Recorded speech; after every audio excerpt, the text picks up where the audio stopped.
Bienvenidos a la noche oscura. Antes de comenzar, suscríbete y comenta desde dónde nos estás viendo. Espero que disfrutes de los relatos. No soy de creer en cosas paranormales, pero cada día de muertos algo en mí cambia. No sé si es la nostalgia o el olor a cempasúchil, pero ese día siento que los límites entre los vivos y los muertos se vuelven delgados, casi como si uno pudiera cruzar al otro lado con solo cerrar los ojos. Lo que voy a contar me pasó hace 3 años, en el pueblo donde nací, en Michoacán. Desde entonces, no he podido volver a pasar un 2 de noviembre sin encender una vela y dejar pan de muerto junto a la ventana. Esa tarde, el aire olía a incienso y a tierra húmeda. Había regresado al pueblo, después de varios años de trabajar en la ciudad. Mi madre me esperaba en la casa con la ofrenda lista, fotos, velas, mole, frutas, y el retrato de mi abuela Rosa en el centro, como siempre. Mi abuela fue quien me crió, y desde que murió, mi madre decía que ella seguía cuidando la casa. Nunca le di importancia, pero esa noche comprendí lo que realmente quería decir. Cuando oscureció, salimos al panteón. Las calles estaban iluminadas por veladoras, y las flores brillaban como fuego. La gente caminaba en silencio, algunos con guitarras, otros con canastas de comida. El cielo estaba limpio, y solo se escuchaba el sonido de los grillos y el murmullo de los rezos.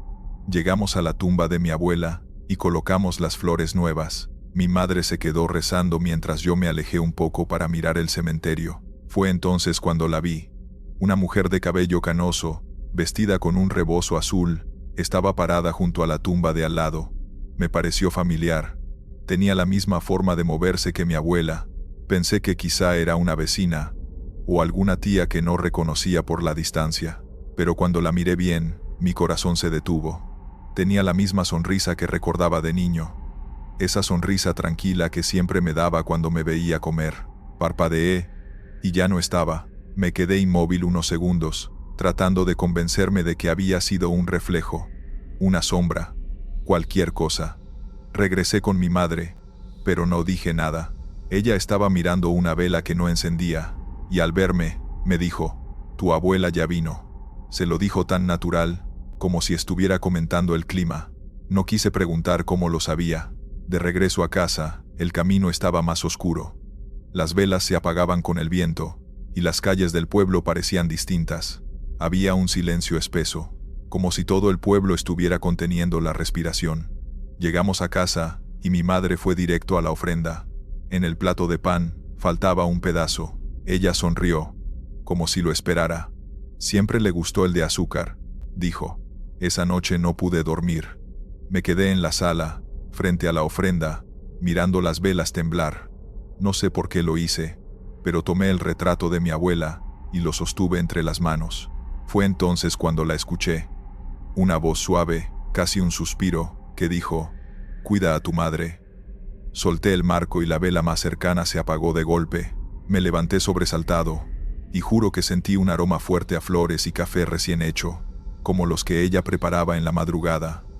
Caminé hasta la cocina, pero no había nadie, solo una taza vacía en la mesa, la que usaba mi abuela. El reloj marcaba las 3 de la mañana. No dormí el resto de la noche.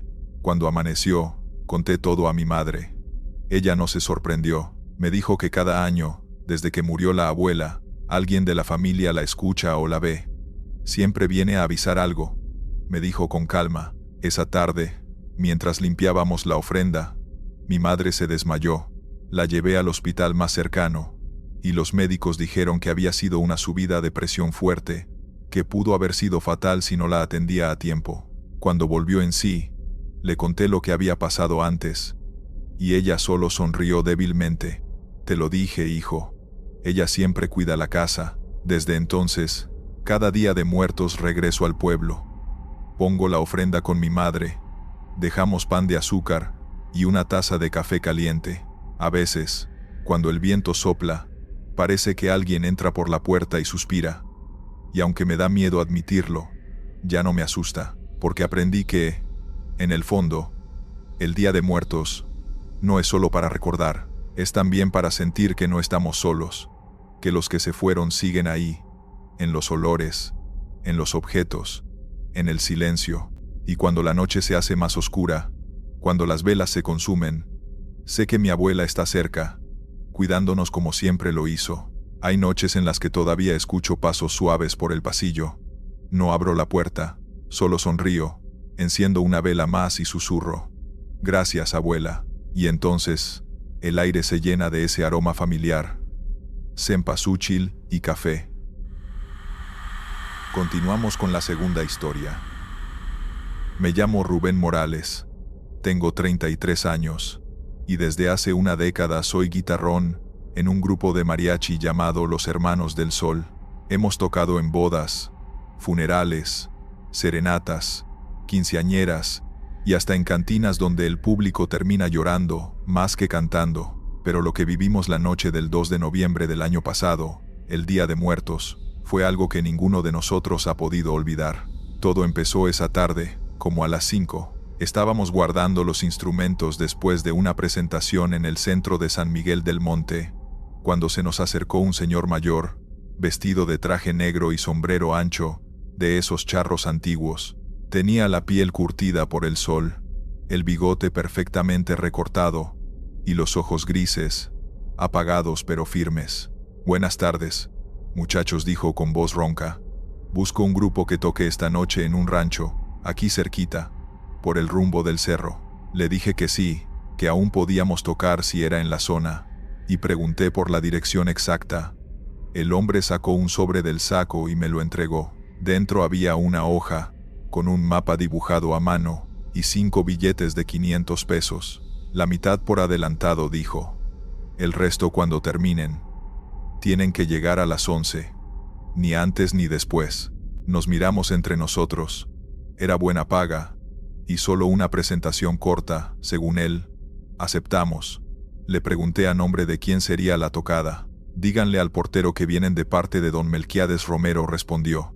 «Él sabrá». Lo extraño fue que al voltear para agradecerle, el hombre ya se alejaba por la calle empedrada sin mirar atrás, caminando despacio, con el bastón resonando contra las piedras.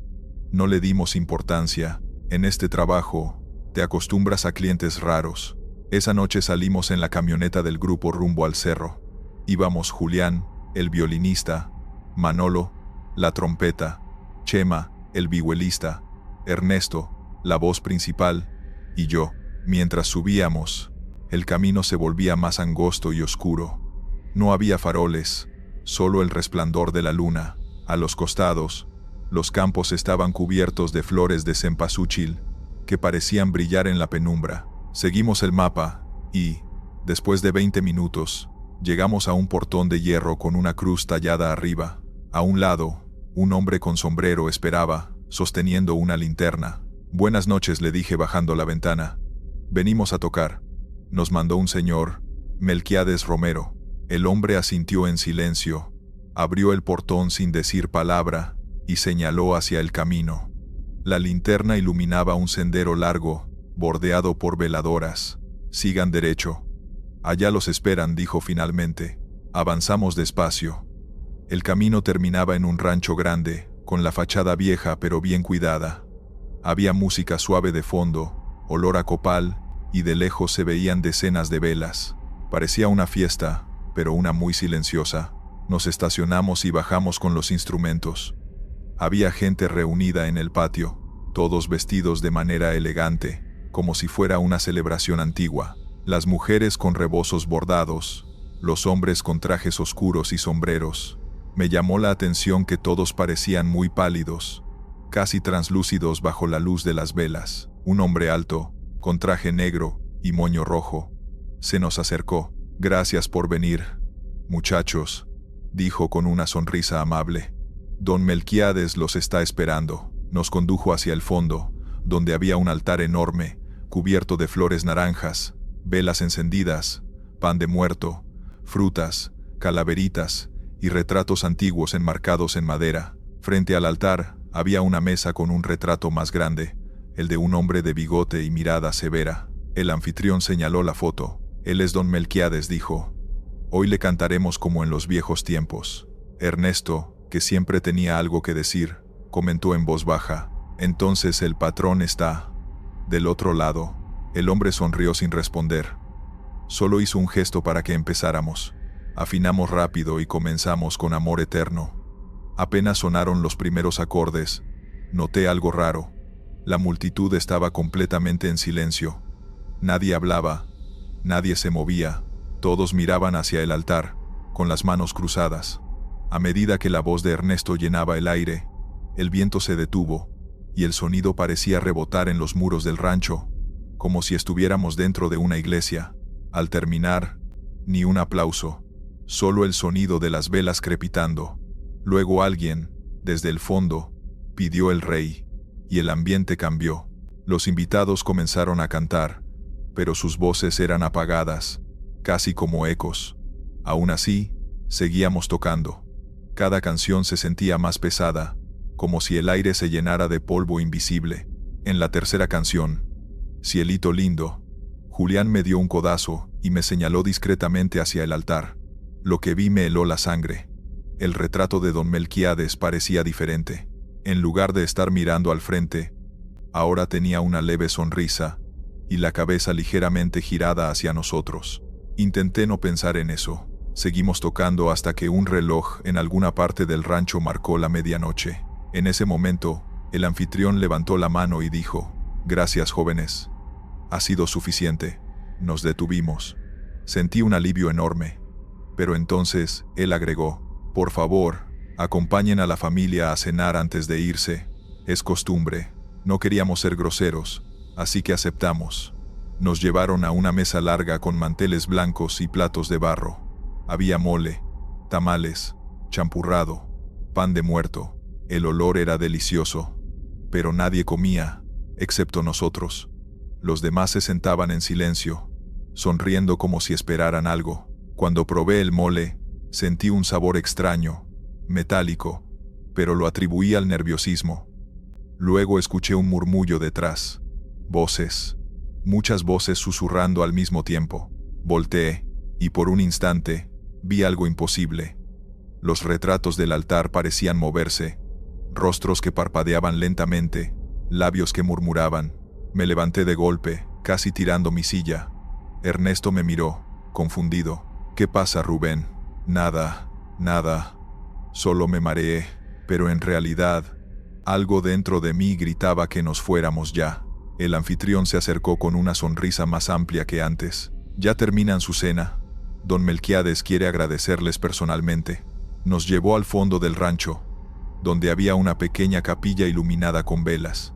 Dentro, un ataúd abierto descansaba sobre una mesa, y dentro, perfectamente vestido de charro, estaba el mismo hombre que nos había contratado en el centro del pueblo.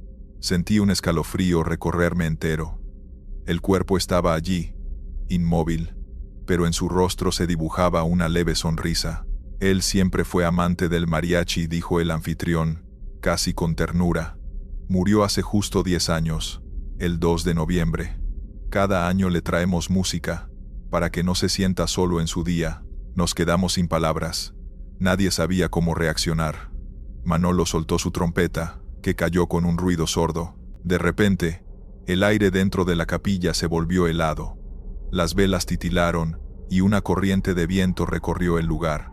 Escuché, nítidamente, una voz masculina que dijo: «Gracias, muchachos». Todos lo escuchamos. No había duda. Provenía del ataúd. Salimos corriendo, sin mirar atrás. Subimos a la camioneta y arrancamos a toda velocidad. Nadie habló durante todo el trayecto de regreso. Solo se oía el motor y nuestras respiraciones agitadas. Cuando llegamos al pueblo, paramos frente a la iglesia. Ernesto bajó, hizo la señal de la cruz y dijo en voz baja: «Que Dios nos perdone». Si interrumpimos su descanso. A la mañana siguiente, fui al centro a buscar al hombre del bastón, aunque sabía que no lo encontraría. Pero algo me impulsó a ir. Pregunté en las tiendas cercanas si alguien conocía a don Melquiades Romero. Una mujer mayor, con cabello blanco, me miró sorprendida. «Melquiades. Ay, hijo, ese señor murió hace años», me dijo. Era dueño del rancho del cerro. Cada día de muertos le hacen fiesta a sus nietos, pero ya no invitan a nadie desde que empezaron a pasar cosas raras. Le pedí que me contara más. pero ella solo movió la cabeza. Dicen que los que tocan allá regresan distintos.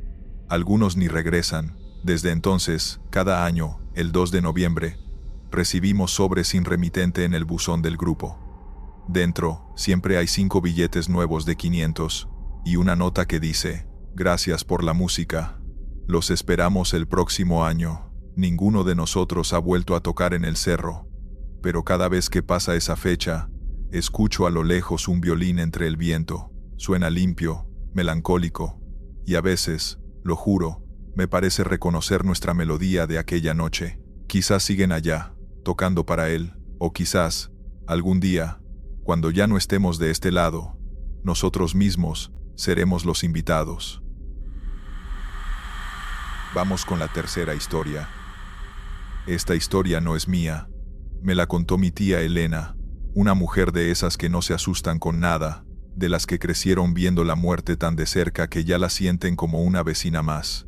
Ella vive en un pueblo de Guanajuato, donde cada día de muertos el panteón se llena de velas y canciones, y donde dicen que los muertos no descansan del todo, sino que vuelven un ratito, solo para mirar si los recordamos. Hace unos años, mi tía trabajaba como encargada del panteón municipal. No era un trabajo bonito, pero lo hacía con cariño. Aquí todos me saludan, aunque no hablen, decía siempre entre risas. Se encargaba de mantener las tumbas limpias, cuidar las flores y cerrar las puertas al anochecer. Pero una noche del 1 de noviembre, algo cambió su forma de ver esa rutina para siempre. Esa tarde, el cielo se puso gris temprano. Parecía que iba a llover, pero nunca cayó ni una gota. El aire estaba pesado, como si el pueblo entero se preparara para algo. Las familias llegaban al panteón cargando flores, velas, pan y fotografías. Algunos cantaban, otros lloraban bajito. Los niños corrían entre las tumbas jugando a asustarse, y mi tía los regañaba para que no pisaran los montículos de tierra fresca. Cuando el sol empezó a ocultarse, la mayoría de las familias se fueron, solo quedaron unos cuantos rezando. Mi tía se quedó cerrando los candados del portón principal, cuando escuchó risas detrás de ella. Pensó que eran los mismos niños de antes, así que regresó para sacarlos. Pero al mirar entre las tumbas, no vio a nadie. Solo una vela encendida en medio del camino, donde no había ninguna tumba cerca. Se acercó para apagarla, pero cuando estaba a punto de hacerlo, escuchó una vocecita detrás de ella. «No la apague, por favor». Mi tía se giró. Era un niño. Tenía unos 8 años. Estaba vestido con una camisa blanca y un pantalón corto, ambos antiguos, como de otro tiempo. Estaba descalzo, con el cabello mojado, y en las manos llevaba un pequeño juguete de madera. «¿Qué haces aquí, mijito?», le preguntó mi tía. «Ya no deberías estar en el panteón, está por cerrar». «Estoy esperando a mi mamá», respondió el niño, bajando la mirada. «Ella siempre viene el 2 de noviembre». Mi tía se quedó en silencio unos segundos. Pensó que quizás se trataba de algún niño perdido, o el hijo de alguna familia que aún no había llegado. Le preguntó su nombre, pero el niño no contestó. Solo miraba la vela, atento, como si no quisiera que se apagara. El viento soplaba más fuerte, y las velas cercanas empezaban a extinguirse una por una. Pero esa, la del niño, seguía encendida. «Ven, te llevo a la entrada. Ahorita viene tu mamá. Seguro está buscándote», dijo mi tía, tomándole la mano. La mano del niño estaba helada. Caminaron entre las tumbas, y el pequeño no decía nada. Cuando pasaron junto a la tumba de un hombre recién enterrado, el niño se detuvo. Se quedó mirando la cruz, y murmuró algo. Mi tía alcanzó a oír: «Ya no llores». No entendió a quién se lo decía. Al llegar a la entrada, no había nadie, ni una sola persona en la calle. El pueblo estaba dormido, y el sonido del silencio era tan fuerte que le dolían los oídos. Cuando se volteó para hablarle, el niño ya no estaba. La mano se le había soltado sin que se diera cuenta. Buscó con la linterna entre las tumbas, detrás del muro, entre los árboles. Nada. Solo la vela seguía encendida en el mismo lugar donde lo había encontrado. Mi tía, aunque no creía en fantasmas, sintió un escalofrío que le recorrió la espalda. Decidió dejar la vela ahí y cerrar el panteón. Al día siguiente, volvió temprano. El sol iluminaba las flores, y las familias llegaban con música. Todo era alegría otra vez. Pero mi tía no podía dejar de pensar en el niño. A media mañana, una mujer mayor se acercó con una canasta de flores. Le preguntó a mi tía si podía ayudarle a encontrar una tumba, porque hacía mucho que no venía. Mi tía aceptó, y caminaron juntas por el pasillo principal. «Busco la de mi hijo», dijo la mujer con voz temblorosa. «Murió hace muchos años, tenía 8. Mi tía se detuvo. «¿Cómo se llamaba?» «Luis Ángel», respondió la mujer. «Siempre decía que vendría a buscarme, cada día de muertos». Siguieron caminando hasta una tumba pequeña, cerca del muro norte. La mujer dejó las flores y empezó a llorar. En la cruz se leía el nombre Luis Ángel García, 1958-1966. Mi tía sintió que el aire le faltaba. Era imposible. El niño que había visto la noche anterior tenía esa misma edad. Recordó su rostro, su ropa, sus pies descalzos, el juguete de madera, todo coincidía. Sin decirle nada a la señora, mi tía caminó hasta el punto donde había dejado la vela. Todavía estaba ahí, aunque nadie más había pasado por esa zona. Y lo más extraño, la cera había goteado formando un pequeño corazón en el suelo. Desde ese día, mi tía no volvió a apagar velas en el panteón. Dice que, cada año, la misma vela aparece en el mismo lugar, encendida desde antes de que amanezca, y nadie sabe quién la pone. El pueblo entero empezó a hablar del niño del panteón. Algunos aseguran haberlo visto corriendo entre las tumbas o jugando con piedritas cerca de la entrada, pero siempre desaparece antes de que alguien pueda acercarse. Una noche, mi tía me dijo que no hay que tenerle miedo. No todos los que se quedan lo hacen por tristeza, me explicó. Algunos solo esperan un abrazo o que alguien los recuerde. Desde entonces, cuando llega el Día de Muertos, llevo una vela blanca al panteón y la dejo cerca de alguna tumba olvidada.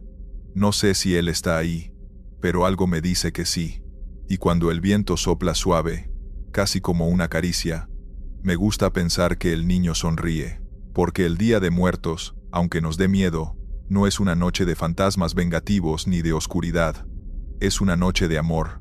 Es el momento en que los que ya se fueron cruzan el aire para decirnos que siguen ahí, esperando que los recordemos con pan, con flores, con una vela encendida, o con una historia que los mantenga vivos un poco más. Y a veces, cuando el silencio del cementerio se vuelve profundo, y solo queda el parpadeo de las velas, juro que se puede escuchar una risa suave, de niño, una risa que se aleja entre las flores, como si el viento la llevara hasta donde todos los muertos se vuelven luz. Historia 4. Soy Ricardo, 36 años, vivo en Oaxaca, trabajo como profesor de secundaria y llevo 10 años viviendo solo en un departamento pequeño en el centro. Nunca fui muy apegado a las tradiciones, para ser honesto. Mi familia siempre me regañaba porque no ponía altar de muertos. Les decía que no tenía tiempo, que vivía solo, que era mucho trabajo, pero este año, hace apenas 2 semanas, decidí poner uno. Fue el peor error que he cometido. Mi abuela murió en marzo de este año. Yo era su nieto favorito. Me crió parte de mi infancia cuando mis papás trabajaban. Su muerte me dolió mucho, pero nunca lo procesé bien. Simplemente seguí con mi vida. Enterré el dolor. Mi mamá me llamó como una semana antes del Día de Muertos y me rogó que pusiera un altar para la abuela. Me dijo que era su primer año, que era importante, que la abuela estaría esperando. Accedí por insistencia de mi mamá. El 30 de octubre fui al mercado y compré todo. Papel picado, veladoras, cempasúchil, calaveras de azúcar, pan de muerto. Compré también la foto de mi abuela, que mi mamá me había enviado por WhatsApp, y la mandé a imprimir.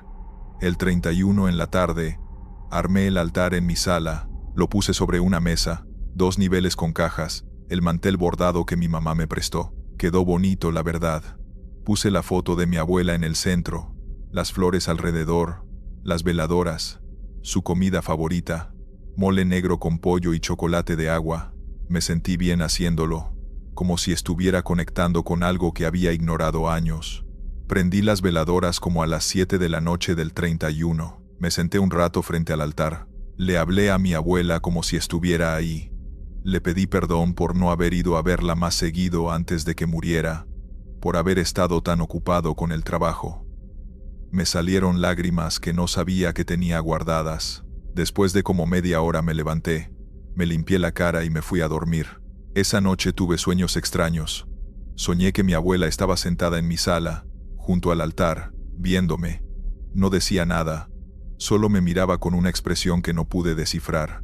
No era enojo ni tristeza, era algo más, como decepción. Me desperté como a las 4 de la mañana sudando. Las veladoras del altar seguían prendidas, su luz parpadeante iluminaba la sala. El 1 de noviembre pasé el día normal. Di mis clases. Regresé a casa en la tarde. Las veladoras se habían consumido, así que puse unas nuevas.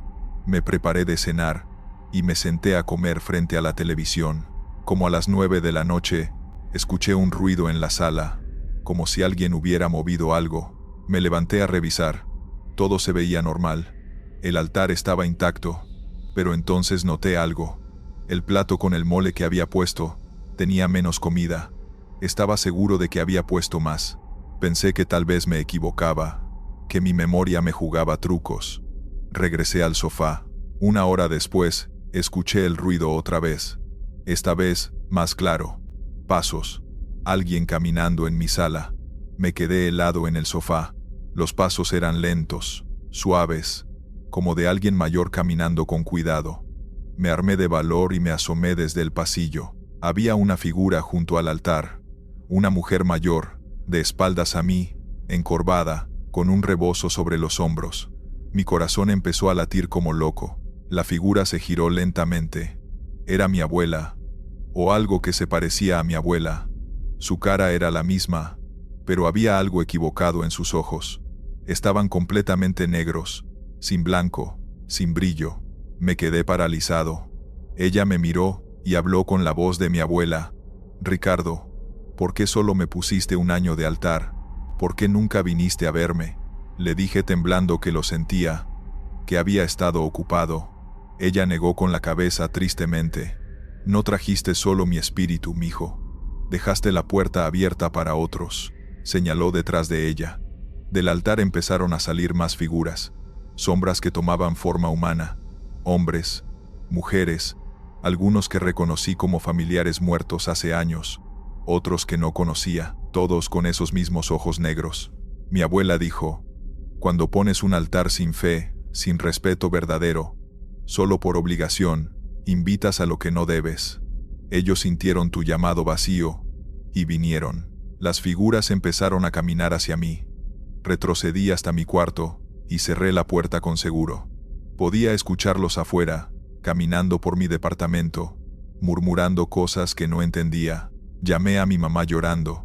Le conté lo que estaba pasando. Ella me dijo que mantuviera la puerta cerrada, que llamara a don Fermín, un señor del pueblo que sabe de estas cosas. Marqué al número que mi mamá me dio. Don Fermín contestó, aunque era casi medianoche. Le expliqué lo que pasaba. Me dijo que había cometido un error grave, que poner altar por primera vez para alguien recién fallecido requiere preparación, respeto, intención pura, que yo lo había puesto sin realmente creer, mecánicamente, y eso había abierto un portal mal hecho.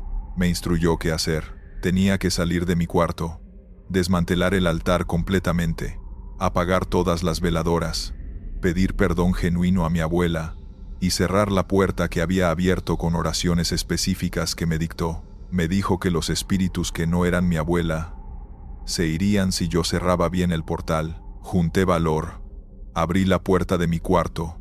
Las figuras seguían ahí, pero se habían detenido. Mi abuela estaba al frente.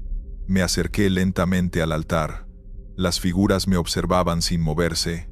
Empecé a desmantelar el altar con manos temblorosas, repitiendo las oraciones que don Fermín me había enseñado. Apagué las veladoras una por una. Quité las flores, la comida, las decoraciones. Mientras lo hacía, las figuras empezaron a desvanecerse. Primero las que no conocía, luego los familiares lejanos. Mi abuela fue la última en quedarse. Me miró con sus ojos normales ahora, cafés como los recordaba. Me dijo suavemente: «La próxima vez hazlo con el corazón, mijo. O no lo hagas». Luego ella también desapareció. Terminé de desmantelar todo. Guardé las cosas en cajas. El departamento quedó en silencio absoluto. Me quedé sentado en el sofá temblando hasta que amaneció. Al día siguiente, 2 de noviembre, fui a la casa de mi mamá. Le conté todo. Ella lloró y me abrazó. Me dijo que nunca hay que jugar con las tradiciones, que tienen poder, que existen por razones que no siempre entendemos. Fui con don Fermín en persona a agradecerle. Él me hizo una limpia y me explicó más sobre los altares. Me dijo que el mundo de los vivos y los muertos está separado por un velo muy delgado en estas fechas, que los altares son puertas controladas, hechas con amor y respeto, que solo dejan pasar a quienes invitamos específicamente, pero si la puerta se hace mal, sin intención real, se abre de par en par, y cualquier cosa puede cruzar. Han pasado 2 semanas.